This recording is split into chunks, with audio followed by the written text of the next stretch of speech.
Thank you for joining us today. I'm Melody, public speaker influence with Melody's Light in the Darkness. Unfortunately, Al could not be with us today, so I'm sitting in as host until next week. Today we have Yvonne as our co-host, and our wonderful guest is Sylvia. So Yvonne, tell us a little bit about yourself. Where are you from, and what do you do? I'm up from West Haven area, and I'm a domestic violence advocate. I'm permanently disabled from domestic violence, so I am trying to get bills sponsored, laws passed from domestic violence, and to help other women what they're going through. Nice. Okay, Sylvia, how about you? I'm a native from Sandy, Utah, and I live in Bountiful right now. It's interesting, my first experience with domestic violence was a marriage that I happened to escape out of.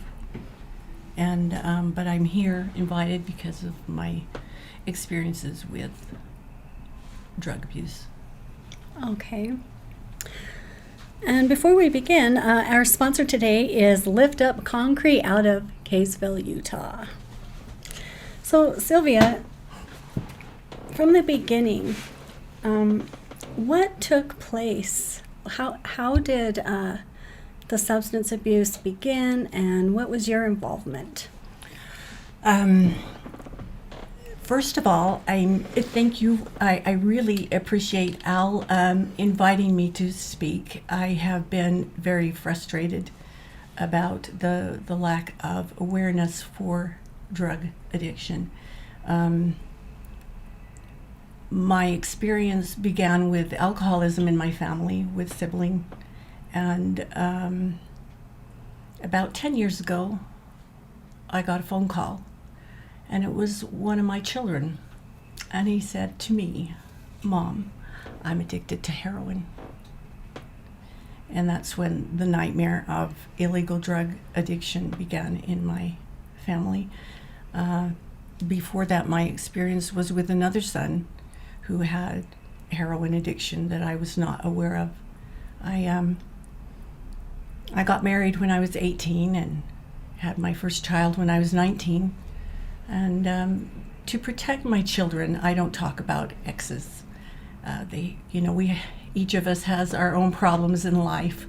We don't need to expose those painful things of people that we loved at one time enough to marry and create children with. So to spare them those details, I didn't stay in that marriage very long. When it became apparent it was not a healthy one. But I got married again. This time I thought I would do it right and get married in the temple to a returned missionary. And that was the abusive relationship I had, and escaped from that, and I had a child. I was not married to the father, and I gave him up for adoption. And it was very painful. Every day I thought of him, I wondered what I could do to find him. And when I knew he turned 18, I tried to find him. And I asked the doctor, and he helped me to locate my son. And when I found him, his parents told me that he had some drug problems. I invited him to come and live with me, and they had lied to me about the seriousness of his condition. And he was a heroin addict, and it broke my heart, because I felt if maybe I had kept him and he felt loved, that he wouldn't be suffering from this. And a few years later was when I got the phone call from another son, and he told me, and I heard his little voice, and you never forget this. You never forget those moments, those looks on their faces, the sound of their voice, when he said, "Mom, I'm addicted to heroin. Help me." And we all, jumped in ready to help him, and didn't realize the struggle of heroin addiction is just it's a nightmare. He tried to get clean. I knew he was suffering. He was living with his girlfriend at the time, and they were expecting a child. And he had already been married, had my granddaughter, beautiful granddaughter, and just a purpose to live and to make a choice that he did, to be an addict. You know, it's not something you look for. I found something on, I want to read it. Sorry, I should have had this ready. Oh, that's okay. You're fine. I was looking on Facebook today. I didn't want to share my children's experience, but I've been banned on Facebook because I'm very outspoken. So I felt safe to maybe share that these are in fact my children. Okay. I had posted this, and it popped up as a reminder. And I think that we don't realize what happens when you are an addict. This is from 5 years ago. I posted, "You lose your job, your home, and even worse, your children. It's beyond comprehension what people are willing to give away to be in La La Land. A huge circle of people are impacted hard. That being said, no one starts doing drugs thinking, boy, it's going to be great, when drugs take over my life. And yet there are many who find themselves imprisoned. No one thinks they're going to be the junkie. Today, more than ever, I want the healing of addiction." And then, you post it for an hour. But I think this is what happens in society. What my concern is that it's becoming accepted in society. It's not uncommon to find homes with naloxone to save someone's life in case there's an overdose.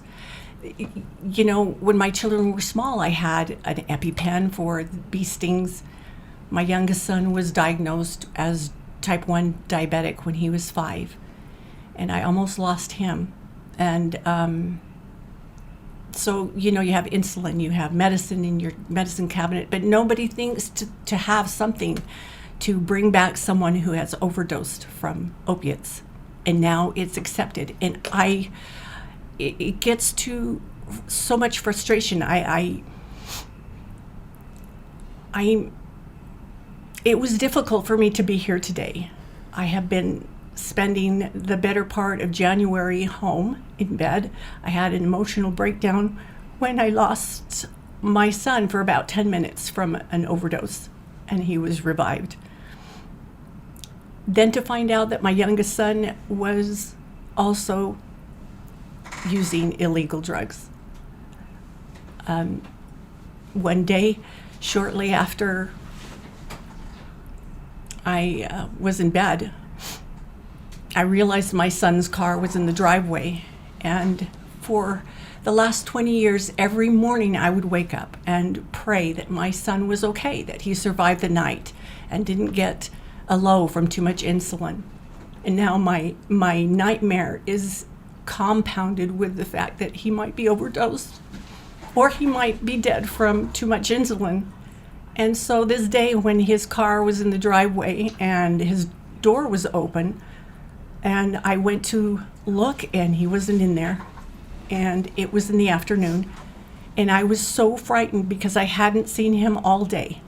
I didn't know if he was alive. I didn't know if he was in his room in my basement. I called his oldest brother, my eldest son. He was a police officer for 10 years. I knew he had experience in helping families with deceased people in their home. I called my son and I said, I don't know what to do. The first person I called was his dad, and he was too afraid to come over. He said, no, I don't want to come over. I don't want to find my son dead. And I said, well, I don't either. I can't go downstairs. I don't know what I'm going to find. And so I called my son, and he said, I'll come over after work. And I didn't know where my son was, my youngest son. And when his brother came over, And he stood in the doorway for a minute, and I said, "Are you okay?" And he said, "Yeah, I've done this hundreds of times, but I haven't had to do it for my brother." So I waited at the top of the stairs, and he couldn't find him. And he must have gotten a ride with friends, but he wasn't there, and I can't even explain the relief and yet the grief at not knowing where my son was. Was he dead? Was he in a place that someone couldn't find him because he had passed out from too much insulin? Over Thanksgiving, he had traveled to party with some friends, and he went into DKA, diabetic ketoacidosis. And this is where his blood sugar was so high that it started to poison him. And he had passed out at the airport and was rushed to the hospital. And he came home and was with his drug associates before Christmas. And he passed out and fell on his face and had to have surgery. And that was when he was finally open and honest with the doctors about his drug use. And since that time, he has been with these people and been rushed to the hospital from passing out. So the problem I had lived with his health for the last 20 years is now compounded by this fact that illegal drug use is infiltrating society and poisoning and taking our children. When he was diagnosed with diabetes, I did everything I could to find out about this disease. My mother, my aunts, my grandmother are all type 1 diabetic. My sister is type 1 diabetic. So it wasn't like I didn't know anything about this disease. But when it affected my child, he was just 4 years old and he had just turned 5. And he kept telling me, this little boy is so amazing. He's just so brilliant. He's honor roll student, straight A's. He took it on himself to go to Germany for a year, despite having diabetes, and be a foreign exchange student. And this young man is not afraid of anything. And when he was 4 years old, before his birthday, he kept telling me, "Mama, I'm going to go live with Jesus." And I said, "What do you mean?" He said, "Well, I don't know, but I'm going to go live with Jesus." And I said, "Oh, okay." So every day for about a week, he kept telling me he was going to go live with Jesus. And one day he even said, "Mom, get me a calendar. I want to show you something." And I said, "Okay, here's a calendar." He was just going to start kindergarten, so he didn't know a lot about calendars. And he pointed to a day, and he said, "This is the day I'm going to go live with Jesus." And I said, "Why are you going to live with Jesus?" And he said, "I don't know, but I'm going to be very happy." I remember that week telling my sister what he was talking about. And that week he was wetting the bed a lot. She said, "That's juvenile diabetes. That's type 1 diabetes. I'm going to come over and check him." So I made an appointment with the doctor. And I remember getting on my knees and praying that if God needed my son to return back to him, help me to have the strength to be ready to let him go back to Heavenly Father. But if he had something important to do in this life, that I would be able to save his life. So my sister came over. His blood sugar was almost 900. I called the doctor and we rushed him up to his pediatrician, and they called an ambulance and they put him on an IV, and they were able to save him. The endocrinologist came in and said, he would not have survived this weekend. He would have died. And my sister said, "Do you think that's what he was talking about?" And I looked at the date, and that was the day he told me he was going to die. So these things, I wish I could help him remember. But living with him now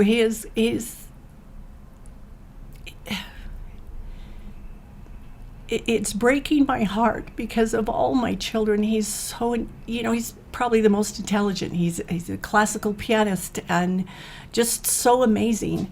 And my biggest fear when his brother started, exposing the fact he was a heroin addict, my fear was that my youngest son would be affected. I could foresee that something was going to happen. And he's not afraid of needles, and just for some reason, my biggest fear was that he would try drugs because he's not afraid of needles. And a lot of drug addiction is by smoking it. And I don't think people understand that each addiction is very different. The alcoholism that I experienced with a sibling was nothing compared to what I'm experiencing with meth. Even the heroin addict, I remember lying in my bed just thinking, why couldn't it just be heroin? I know what that's like, but meth is it's hell. It takes over their brain. It just turns them into someone they're not. And when you hear the saying, it's not them, it's the drugs, it never hit me so hard that it is indeed the drugs and not the person. I agree with you. My son was a meth addict. Mm-hmm. And I almost lost him. Yeah. He was addicted to meth, and he When- called me, and he would have died if he hadn't called me that night. So my youngest son went through addiction. Yeah. And It's so I nothing understand. it's nothing like heroin. I don't know. My other son, after the birth of his little boy, and he was struggling to get clean, for his 5th birthday, I took my little grandson to Hawaii. I wanted to get him away from the very toxic environment because I knew my son wasn't clean, and his partner, the baby's mother, was enabling him. She was buying him the drugs because she wanted him to babysit the baby so she could go to work. And she didn't tell me that until later, after our trip to Hawaii. We FaceTimed with them one night, and one looked drunk and the other just looked so high, and I could tell my grandson knew it. And he looked at them and they started talking. He goes, "I don't want to talk to them, Grandma." And he wouldn't even look at them. And it broke my heart. And I thought, oh my goodness, this is awful. When a little 5-year-old can see what drugs are doing to the people that he loves. So we returned back from Hawaii and realized that my son had taken things from me to sell them at pawn shops. You go from so much anger, so you want to blame somebody. I was blaming all the pawn shops. There's no regulations, there's no restrictions. It's like the legislators are more worried about taking helicopter rides to see how big the lake is. They're not worried about citizens of this state. They're not worrying about the effects that is happening at the southern border. The tons and tons of drugs. It's $1 billion industry with these drug cartels, and no one cares. The only time it mattered and something was done was when President Trump was president. And when he announced, my son had just returned from his mission, another son. I have 5 sons. He had returned from his mission living in Mexico. I had lived in Mexico 50 years ago. My father was a mission president for the LDS Church. And I remember even back then my dad's worry and concern about drugs and how that was how, if people on the Hill were the rich people, they were probably either into drugs or something illegal. And the poor people, just struggled. And so 50 years ago, it was a big concern even then. And so when my son was called to serve in Mexico, I was very excited because my mother's Mexican. And when he came back, he listened to Donald Trump's speech. And he didn't know anything about Donald Trump. What I knew, I was a flight attendant for United, so I first heard of Donald Trump when he was married to Ivanka, and watched him start his airline, and I watched how the media just didn't leave him alone. My first experience with media was when I was in a situation with my abusive marriage, and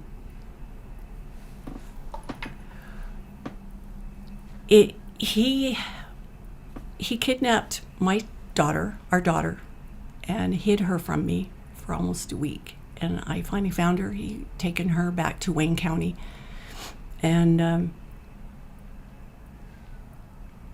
I have this big fear of small town sheriffs. You watch movies. I'm in movie making and TV industry, and these ideas aren't just thought up. They really happen in real life, stories and plots. But this small town sheriff arrested me and my brother in trying to get my daughter back. And I was charged with assault. I was charged with assault, never mind the 3 years that he almost killed me and my daughter when I was carrying her. So, I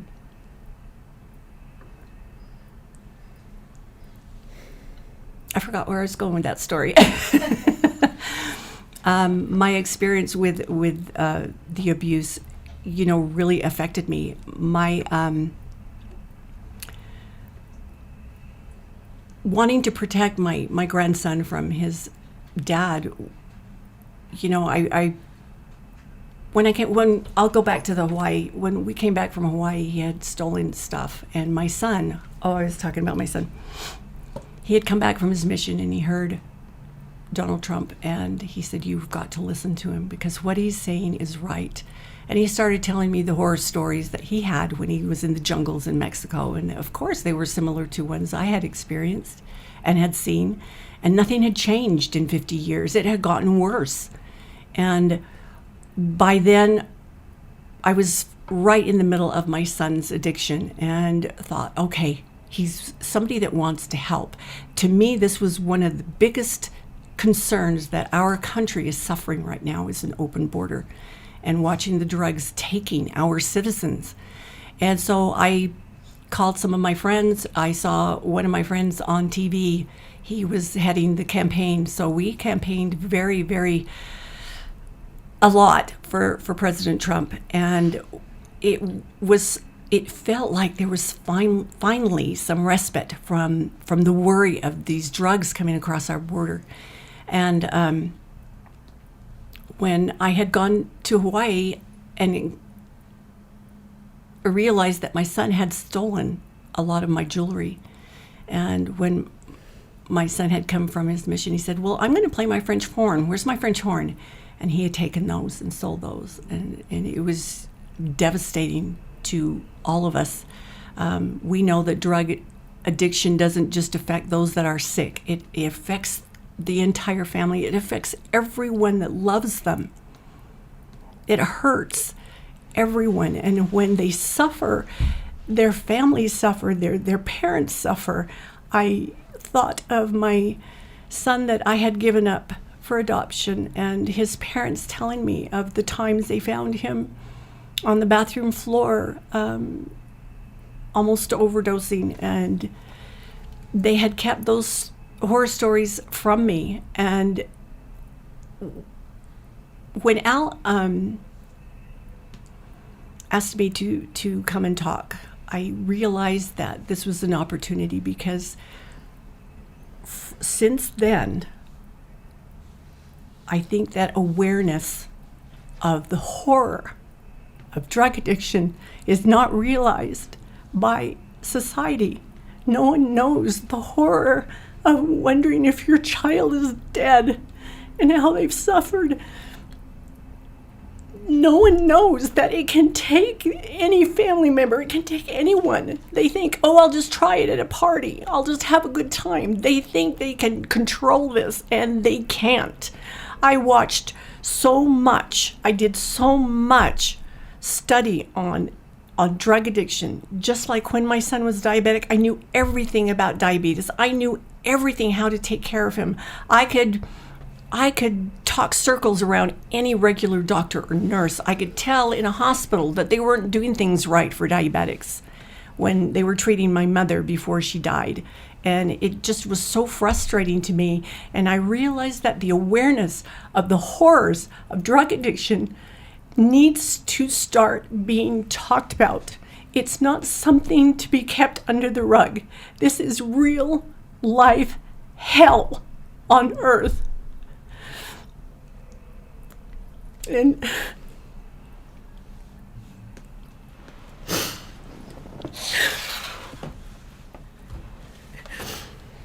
we have to start talking about it. We have to be aware that this can affect any one of us. It doesn't matter how active you are in your church. It doesn't matter how faithful you are, how devoted you are to God. This is mortality. This is where we chose to experience good and bad, evil and righteousness, health and unhealthiness. This is where we chose to experience pain and joy. So this will affect someone. It will affect each of us in some way. And we can't keep ignoring it. I guarantee whoever is listening that you know someone you care about that is affected by these illegal drugs. And during President Trump's tenure, I noticed that situations with doctors changed dramatically. Government needed a scapegoat. Doctors are being blamed. I've watched laws change, regulations change. They're trying to blame someone instead of blaming what really is the problem, and that is our open borders. That is the drugs that are being produced illegally and brought into our country. It is not the doctors. So I'm a perfect example of how pain medication is used the way it's meant to be. I have had serious back surgery, too. I'm handicapped from 3 shoulder surgeries. So I have a question for you. My friend's son was an addict too with my son. He actually, apparently they sell preloaded syringes on the streets now, and he went and got a preloaded syringe of cocaine and heroin, and it overdosed, and he died from it 4 months ago. So how do you suggest, or suggestion for our viewers, of how we could stop so that children, he was 30, and he's been an addict since he was 18, how we could make awareness and help so that children cannot go by that on the streets and get that? I wish I had the answer. Because I don't know. I know that my son, when he was an addict, he would just go buy it on the streets. Yes. And they make it here, like meth, they're making it here, and the stuff they're putting in it is horrible. They're making the heroin here. Mm-hmm. How can we, make awareness so that people know where meth houses are, and they can call it in to the police? Honestly, I don't think that there is a way that we can stop drugs from coming here. But by what we're doing right now, podcasts and just speaking out and making people aware of the damage it can do to you and the people around you, that I feel as though that is what is needed from the people that have already experienced. And it's a this. living hell, and Mm-hmm. and you don't know if, I remember not knowing if my child, if I was going to get a call in the middle of the night saying he was dead. Mm-hmm. It's the most horrible feeling. You are out of, you have no control.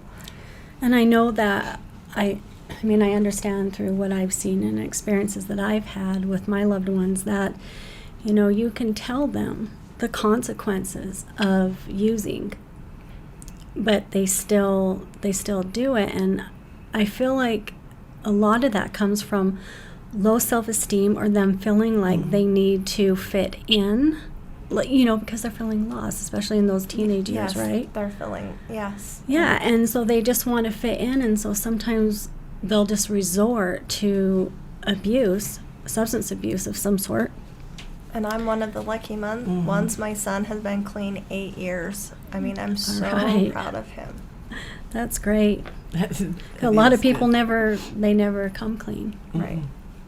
I think that we need to stop turning a blind eye to what is happening. I know that there are places in very affluent communities. I know, you hear about the ones up in the Cottonwoods where they have big drug parties, and it's like, why don't the police do anything? Yeah, Why don't they go in and heard bust that them? they do a bowl and they put all sorts of pills in Yes. there, and they just take a and- mixture of everything. And it's so frustrating. It's like, why aren't they doing anything? Why don't they Yes. go in and bust them? Exactly. There's no consequence. I'm aware of those parties. That when I was younger, I was actually invited to one, and I'm glad I didn't go because I was asked to come and help clean up later, like a couple of days later, to clean up that house. And when I went in to help clean, I had no idea what really went on. There were needles everywhere. It was just a sick mess. I couldn't believe it. I just left. I'm like, I am not equipped to clean up needles. Yeah. When they show that famous picture of Whitney Houston's bathroom, that's what they live in. Yeah. It doesn't bother them. That's what they end up doing to their homes, the places that they frequent. They don't understand.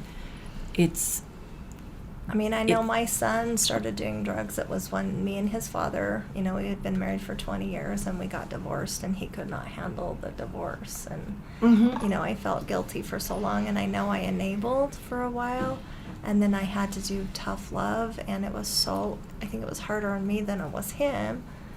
And he finally went into a rehab center. My youngest son came out when he was in high school, gay, and that was very difficult for his father to accept. He still hasn't accepted it, and his father has treated him that way, and it affected him because he started smoking marijuana. And I remember the night he told me, and I was singing in the Mormon Tabernacle Choir at the time. I sang there for 18 years. And the night he told me, he said, "Mom, what would you say if I told you I was gay?" And I said, "Nothing."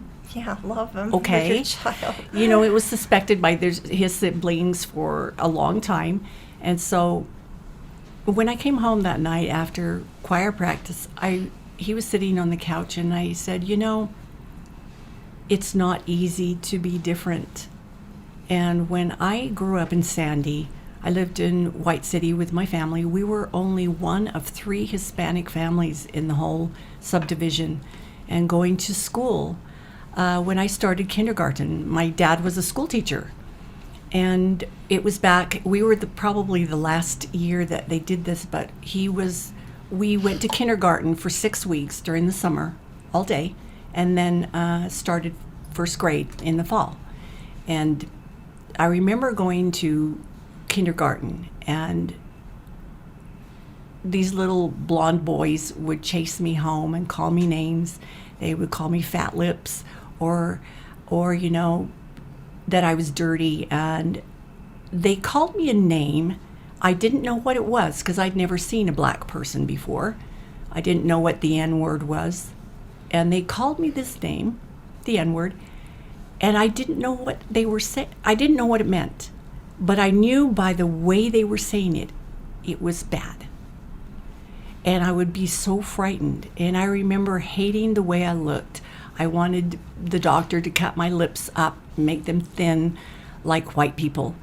And it was very difficult to grow up in Sandy, Hispanic.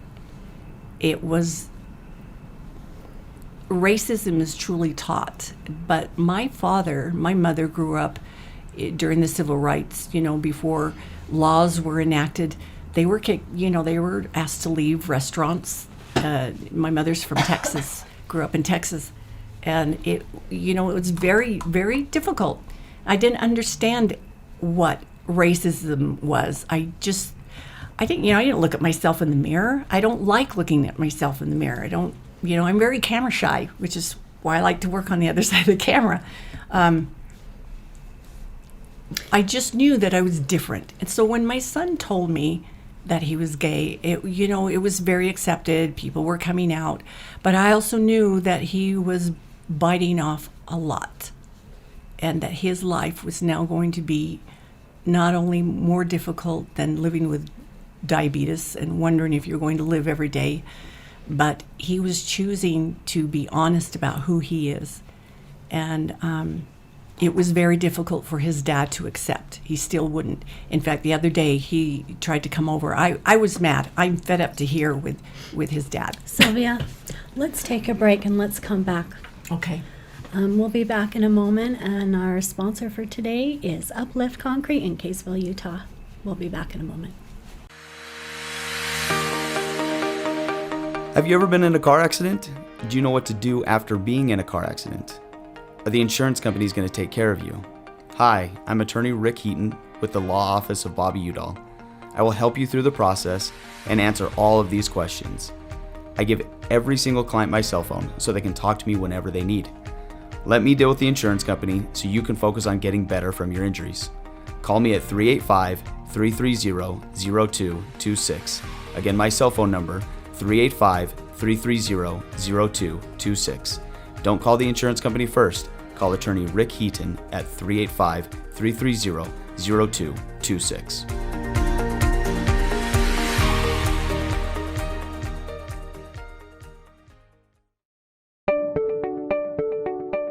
This is Gregory, owner of Lift Up Concrete, proudly serving the Wasatch Front for the last 12 years, lifting sunken flatwork for both residential and commercial applications. Only fully trained professionals lifting concrete at your residence with the same quality of material and method used at every commercial job we ever do. Don't replace it, lift it. liftupconcrete.net, 801-792-4535. Contact us at liftupconcrete.net, or if you're looking for a complimentary quote, 801-792-4535. Again, 801-792-4535. Again, this is Gregory, Lift Up Concrete Lifting.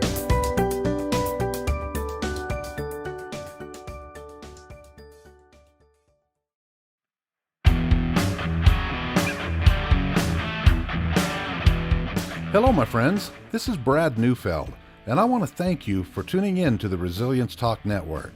You can listen to my show, Resilience, every morning, Monday through Friday at 8 a.m. Mountain Standard Time. On my show, we will be discussing what it takes for you to overcome the day-to-day challenges that all of us face in life, as well as some of the devastating ones that may lead us to feelings of hopelessness and despair.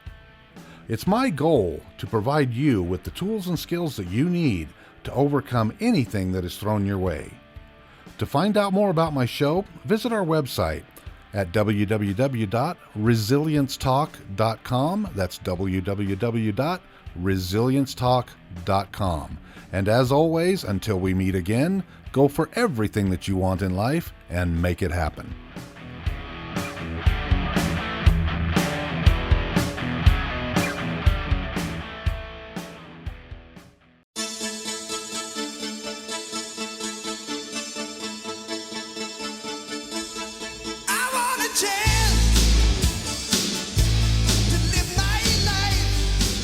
I'm Melody, a public speaker, Melody's Light in the Darkness. I am the host today, standing in for Al, and we are back with Yvonne, our co-host, and our special guest, Sylvia. Now, Sylvia, you had mentioned that you had a son that you had adopted out, and then you found him later, and that he had drug addiction that you know, and it was worse than what you thought. So what took place for you dealing with him and his addictions when he came back to you? Because you said he moved in with you, right? Right.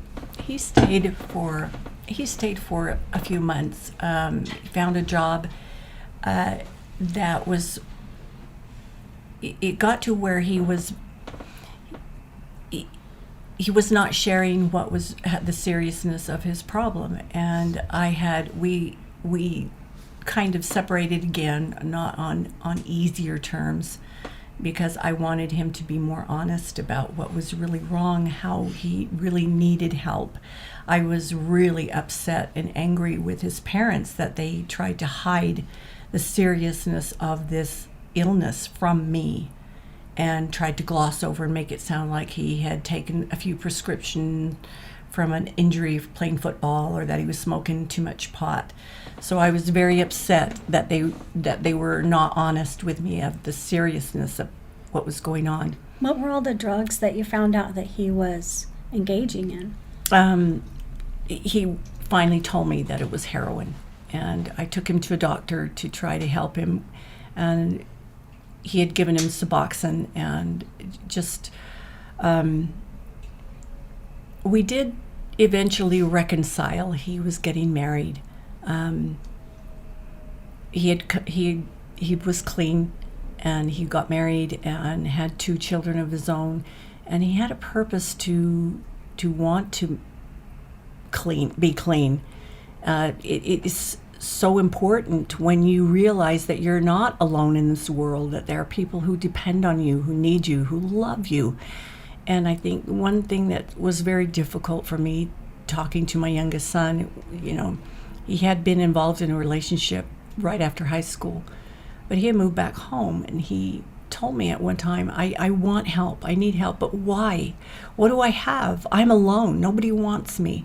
Mm-hmm. You know, unlike his brothers who have families and children, you know, he is alone. What does he have? And I said, well, you have me, you know, and it's just like, am I enough?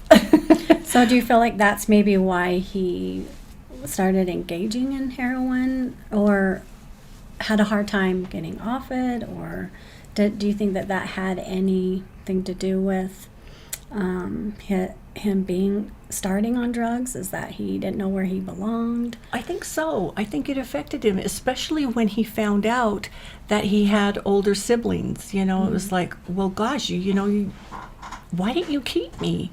Mm-hmm. And you know, that was my own personal hell, shame that I had a child out of wedlock. You know, I was bad. I was excommunicated from the church. You know, it was very serious at that time to me. I was young. I was, in my 20s.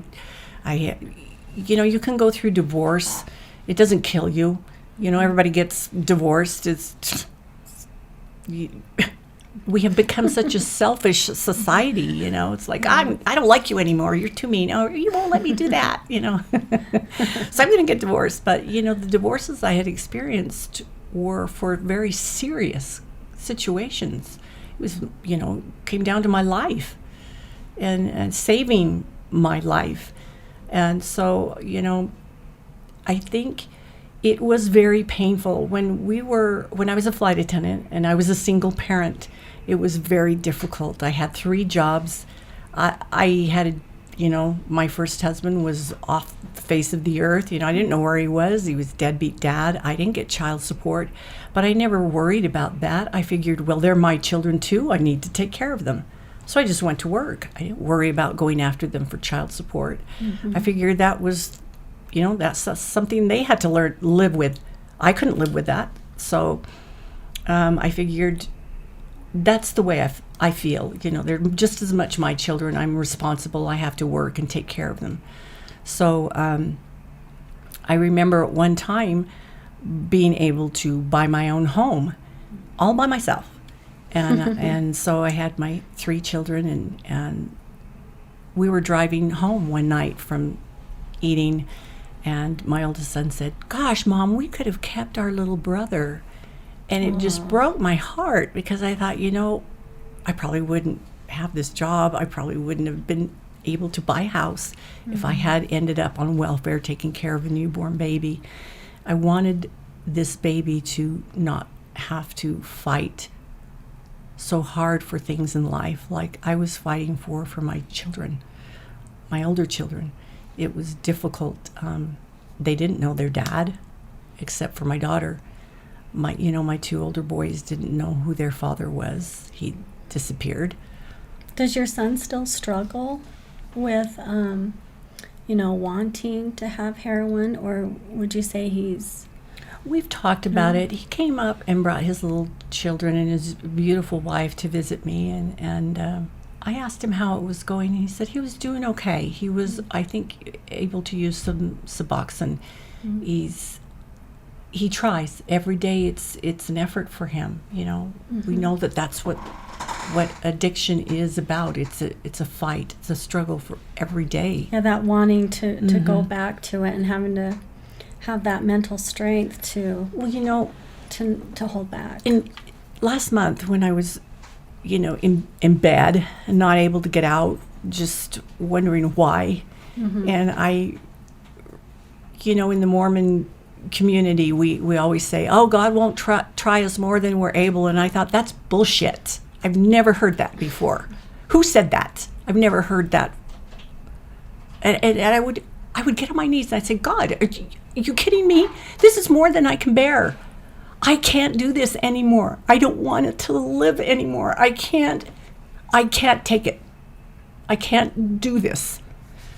And I think if life wasn't so hard, life is hard. It is painful to experience bad things, but it also helps us to understand. It doesn't make us stronger. I think the important thing is that we learn to understand and be more loving and supportive of each other, because that's all that we really need. I was feeling so alone, my children are suffering, and it's like, where do you feel that you don't feel good enough?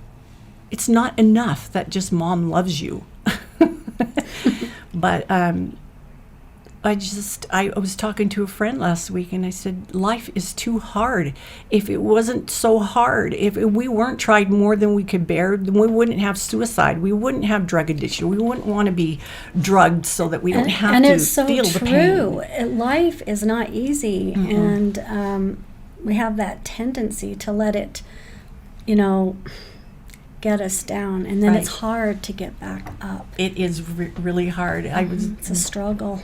I got up and took a shower and got dressed to come here and talk today was almost more than I could take. It's been very difficult to come out of this, my own personal hell of pain. Just seeing my son suffer and know that he's using meth, it's not, it's awful. It's sad. But I think suicide and depression and suffering, you see it with people that have money too. So it's not just a That's culture. true. It's all walks of life. Yes, you can have tons of money and they still have suicide and they still get into drug use. So it's not a culture thing. It's worldwide, no matter what your income level is.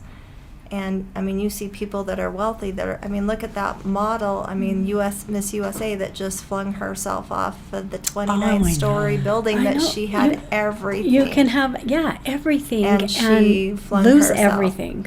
So she had everything to live for, and nobody even saw the signs. So, she was accepted by society.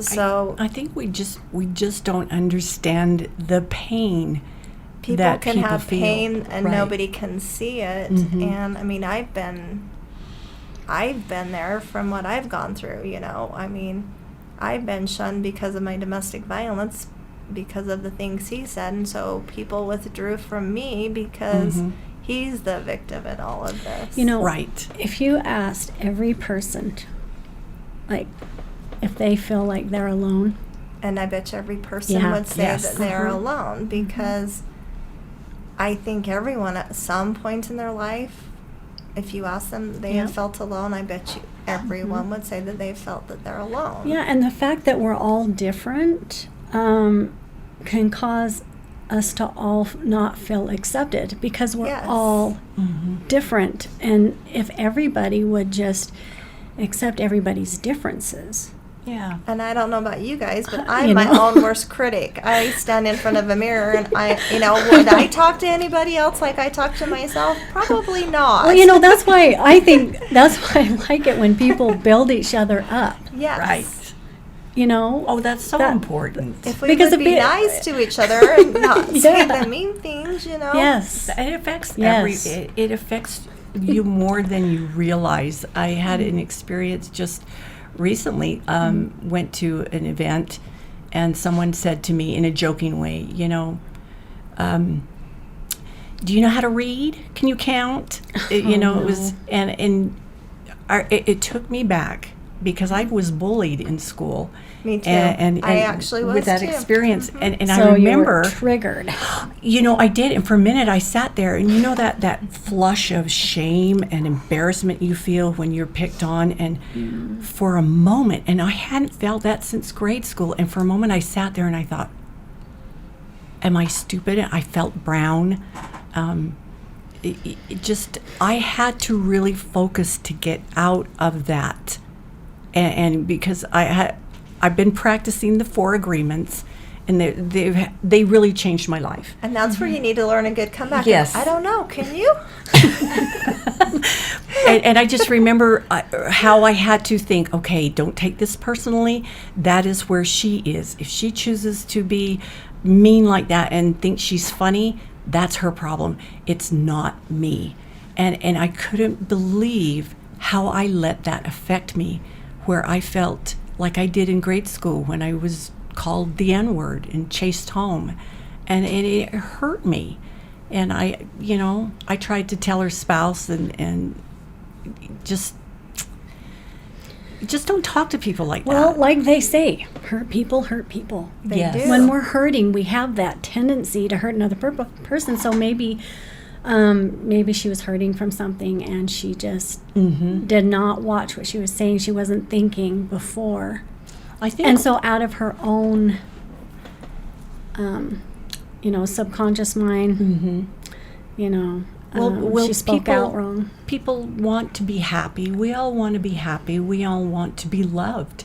And so she probably was feeling miserable with it is so herself. much easier for people to tear somebody else down to make themselves But feel you know what? I better, think that's where unfortunately. forgiveness comes in. Right. Yeah, you just have to kind of overcome it. And I think that's what I'm finding with my children in this situation, like my son coming out gay, and I just remember thinking, oh, and I told him, I said, I know what it's like to be different, and you just changed your life now, Yes. and it's hard. Well, because somebody asked me, why are you not angry and hateful, to your ex? And Yeah. I said, for me, it would be like putting a backpack on my back and putting a rock in every time I said something mean or hateful. And I said, I'm not going to carry a backpack full of stones in it. Why would I do that? That's on a burden. him. I'm like, I'm forgiving, and Let it it's go. going to come back on him, not on me, Good for you. because it's his burden to bear, not mine. Right.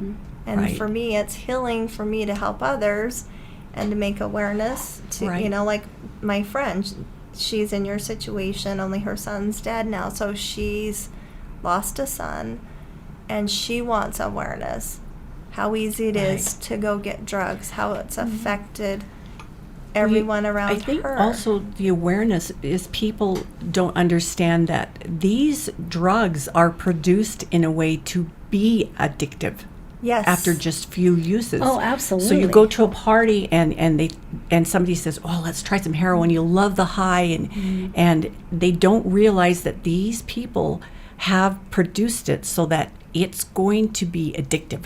Yeah. Or kill them. Oh, Or yeah, kill A lot or of kill them, 'em. they have the fentanyl in them the Yes. first time, and the dealers don't And care. they die. No, Yeah. because they're selfish. They're just thinking about that money in their yes. pocket. Yeah. Yes. And There's so many Not a programs, life. I think, on TV too,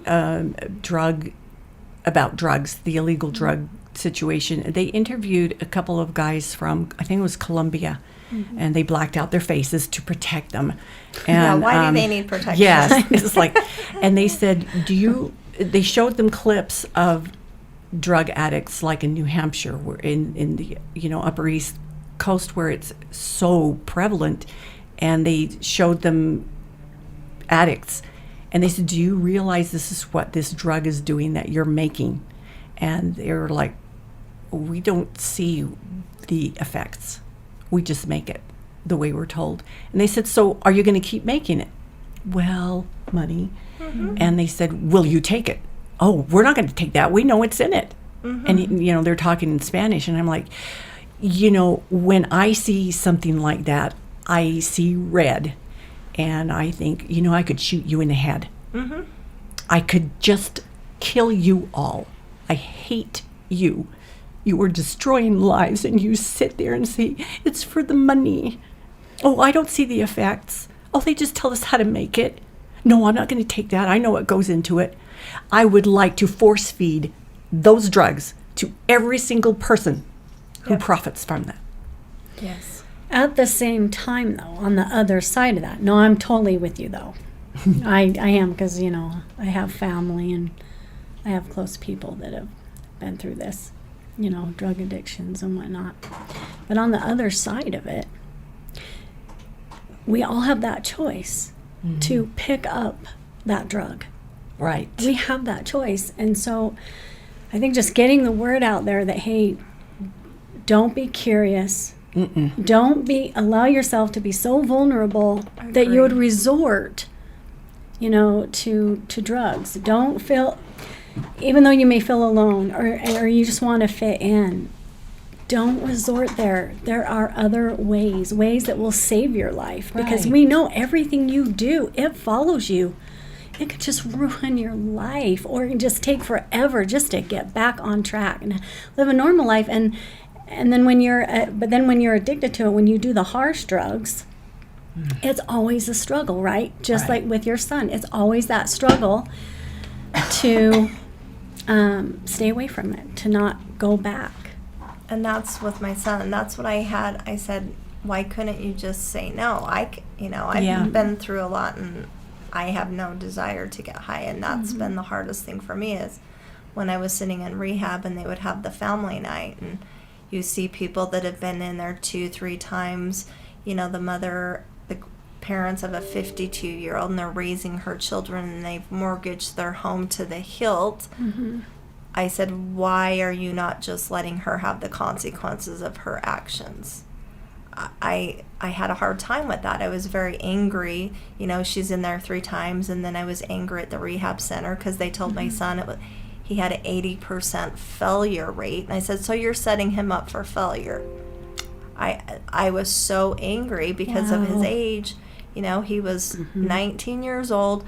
I said, so why am I paying $35,000 to put him in here, and you're telling him he has an 80% failure rate, and only another addict could be a sponsor? I said, well, I know if I jump off a cliff what the consequences to my actions are, so why can't I be his sponsor? I said, because you aren't on the other side.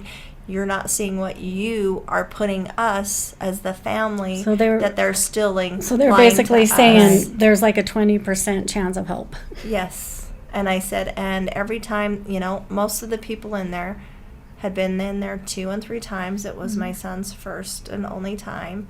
The other 2 kids that were his age, they're both dead. And I was so angry. I'm like, are you just a money-making system to run them through? And me and the guy that ran the place, we went at it. I kind of feel, I feel a lot of frustration with the rehab places. To me, it does feel like it's a money-making situation. After my older son, he started using meth, and what happened was when the Hawaii situation where he was stealing from me, I did have him arrested. I called the police, I filed the report, and it was so painful to put my own child in jail. And it took him about 2 weeks to clean up and stop calling me names. But his little, son, my grandson, that he stopped talking to me, and he was starting kindergarten. And that was when I realized that this is so serious. It affects everyone that loves them. And when my grandson stopped talking, there was no place for me to turn to. It was like, how do I help these innocent victims that are affected by these drug addicts? I didn't know where to go. And so my son came out of jail. He went to rehab and was on parole, doing his thing at AA and A. Well, he met somebody there who was recovering, and she got him started on meth. So he went from heroin to meth, and last year he was in jail for almost 6 months, went to rehab, and he said it just feels like all they want is money. Oh, how long was he there? He was in jail for 6 months. He was in rehab for 2 months. But, they have the system worked out where that Medicaid is paying for it. They get them on food stamps, they help them. But to the addicts in there, they feel like it's just a money-making situation, too. 2 months, that's just not really very it's long not. for an addict. They need to be there a lot longer than Yeah. that. And my mom, Like, my it could son take just years. informed me. Especially from meth. Yeah. Yeah. It's Oh. what got my son clean, not rehab. He said he had an acid trip that he said his whole life went before him, and it showed him if he went this way, he was going to die, and if he went this way, he would live, and what his life would be like. Are you serious? Yes, and When he was he on just told me acid? that like a week ago. That's their purpose, I don't think you have to be an addict to be a sponsor. You understand and can see the dangers. Like my little grandson, he knows how it was tearing apart his dad. He didn't even want to FaceTime him. He could see it from Hawaii. His dad was high from drugs, and he was only 5. But in my studies, I realized that there could be something physiological in the brain that causes the addiction. Because as I was saying, with the pain, I've been going to a pain specialist and take Percocet when I'm in a lot of pain. But I don't feel the need to want to be. There are times when I've taken it and I'm like, oh gosh, now I'm so tired. But I can stay here for a long time. So, it's the choice, and I have to make the choice. But I'm able to, and I think there really is something in the brain physiologically that is not helping, but is the problem. I don't know if I agree with that, where it's Not the only thing. I think it doesn't help. I think there could be something that makes them more susceptible, with any illness. Let's hold that thought. Let's take a break and let's come back to this, because this is a really good subject, and I think it's really important that we do talk about this. So let's take a minute. We'll be back in a moment. okay. Good morning, this is Leticia with Computer Hospital. We are your computer repair experts for both PC and Mac. We are your community resource for all of your computer repair needs. What makes us different is that we want to fix your computer. We also do free diagnostics. We charge a flat rate labor, which means that you won't pay by the hour. All of our computer repair is done in-house with a fast turnaround time, and same-day service is also available. Feel free to stop by anytime without an appointment. We're located in Sandy at 8721 South State Street. Again, that's 8721 South State Street. Or call us at 801-987-3993. Again, that's 801-987-3993. This is Leticia with Computer Hospital, and we look forward to seeing you soon.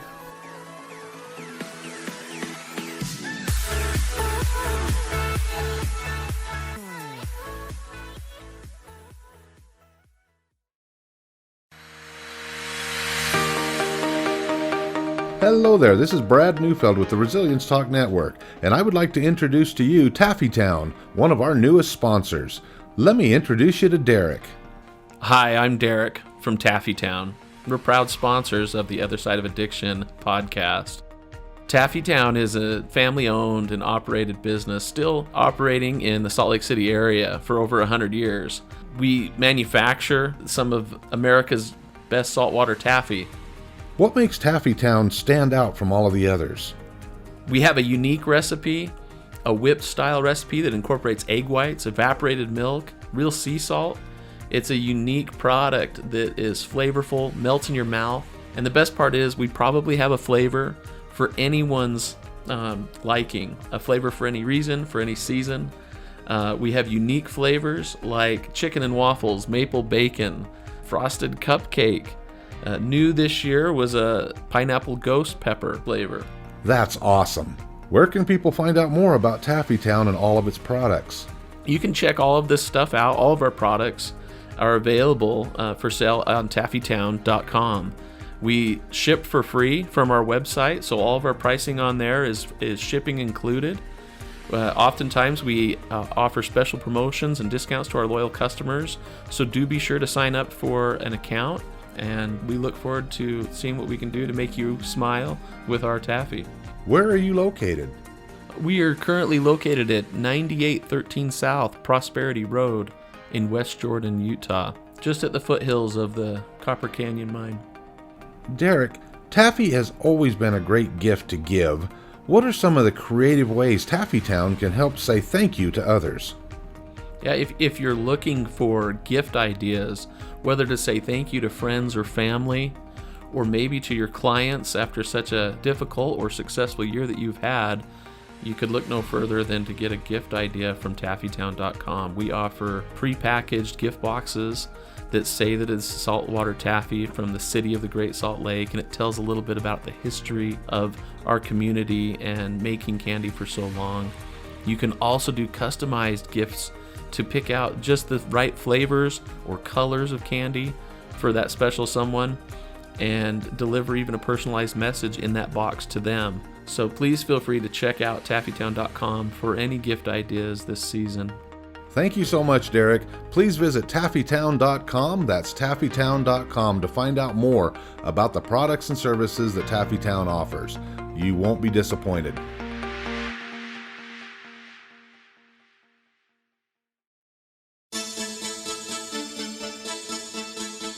Do you know someone who's gambling with death due to an addiction? Do you know someone whose life is being turned upside down due to a loved one that's battling with addiction? Hi, I'm Al Richards. I am the host of the Other Side of Addiction podcast. I started the podcast due to my wife's battle with alcohol. Let's just say I became addicted to her addiction. Our podcast is helping people understand a little more about those who have battled addiction and those who are hurting from their addiction. Through raw vulnerability, we share stories that help uncover the root causes of addiction. Shame felt on both sides, matter of the conscious and subconscious mind, continued beliefs, and often confusing paths of recovery. We collaborate with real people and their stories, as well as licensed professionals, to help our audience gain a better understanding of addiction. You can find us on Resilience Talk Network. You can also find us on Facebook at Mr. Al Richards. That's Facebook at Mr. Al Richards. You can also find us on YouTube. Just look up the Other Side of Addiction podcast.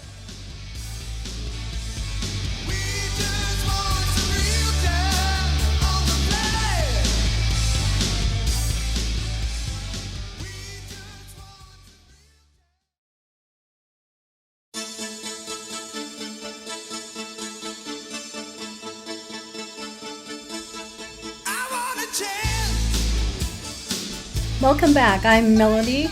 I am a public speaker with Melody's Light in the Darkness, and I'm your host. We have Yvonne today as our co-host. Hello. And Sylvia as our guest. Sylvia, if you could give a message to the people, what would it be?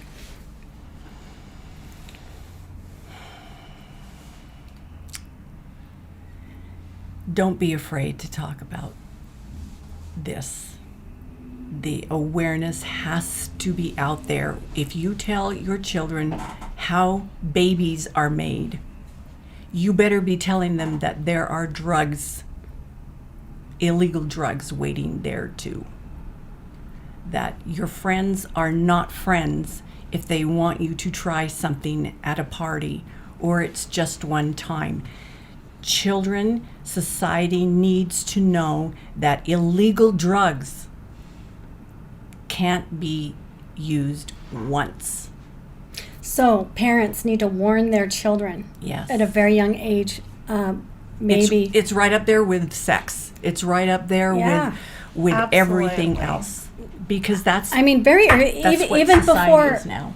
even before middle school. So maybe 8 years old, 7, 8 years old, Yes. because I've heard of children even at that age. Yes. Well, like my grandson, he's very well aware of what was tearing his father apart. He knows it was something bad. Well, children are smarter than what parents think because Yes. children are watching parents that are doing it and they're going Yes. to copy what their parents are doing. That is Because they very think, true. oh, we're hiding it, and the kids know exactly what the parents are doing. I like that you said that. I like that you mentioned that because that is very true. There are a lot of parents that are doing drugs themselves, and then the children catch on, Yes. and then they start doing it themselves because they think that it's okay, or well, my parents do it. So it's subconscious, really. Yes. It's subconscious. So they're like, oh well, this is what my parents are teaching me. Kids are little sponges. They are. It's They not- suck up it's- everything. It's not acceptable. And I know I'm going to get a lot of people disagreeing with me on this, but I don't agree that pot should be legalized. It is a gateway drug. I don't think anything good comes from drinking too much or taking any kind of mind-altering substance. I'm certainly in agreement with that. Smoke going into the body is unhealthy. Yes. Any kind of smoke. I mean, we learn about that. Yes. Yeah. Pot smoke is no different than, it's just as harmful as a fire smoke, as any Right. other kind of smoke. And I'm not talking about CBD and the effects that people have maybe with pain or some other kind of physical situation. I am talking about legalizing pot because, get a medical card because they're under stress. I kind of go back and forth. I know life is too hard because I go through that. But I also at the same time, it's like, deal with it. It is life. Yes, it sucks sometimes. It is hard. And we're going to get depressed. So understand that you're going to feel like crap sometime and you don't want to get out of bed. That's okay. It's okay if life feels so unfair that you don't want to live that day. It's okay. Don't hide that. But at the same time, don't use it as an excuse. To resort Yes. to using. It's never that bad. Telling about the things I've lived through, I've never wanted to take drugs to forget all that.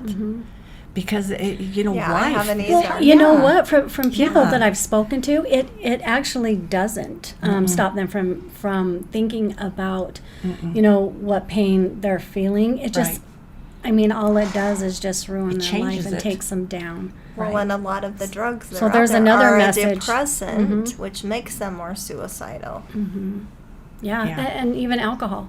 Yes. People Yes. resort to the Well, alcohol. and I you just know how need a many drink. DUIs and people are killed by alcohol, so why don't they control and Right. Well, in control alcohol more? And alcohol is so easy. You can go to the store and you can socialize and drink on the weekend or something. But, even that,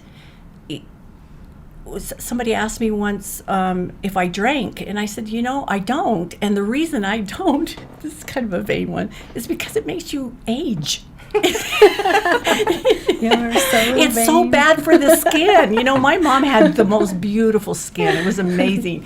And she always told me, you've got to do everything you can to take care of your skin. It's the biggest organ, you know, to protect your skin because it Did you keeps hear that, everything in. ladies? And so I get, people don't really know that I'm 65 years old. I started Medicare last week. And it's kind of funny, but it's because I don't smoke, I don't drink, and you feel better. I mean, my life's already hard enough. Why do I want to make it worse?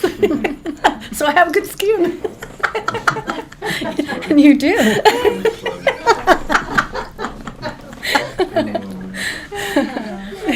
All right. Well, yeah, we probably ought to wrap this up for the day. But you know, really, if the schools would have like the DARE program again, come in, and Yes. if they had the funding for that again. Well, you know, I was Um, talking to it Sean. would help. I It was would help talking the to Sean children. Reyes the other day, and I said, "What are you doing? You're head of this task force, the drugs in Utah. So what are you doing? You're doing nothing. You're not doing anything. Why aren't you going to schools and telling children? Yeah. Where's that awareness?" Maybe if you could mention to her, just remind her, say, remember that DARE program?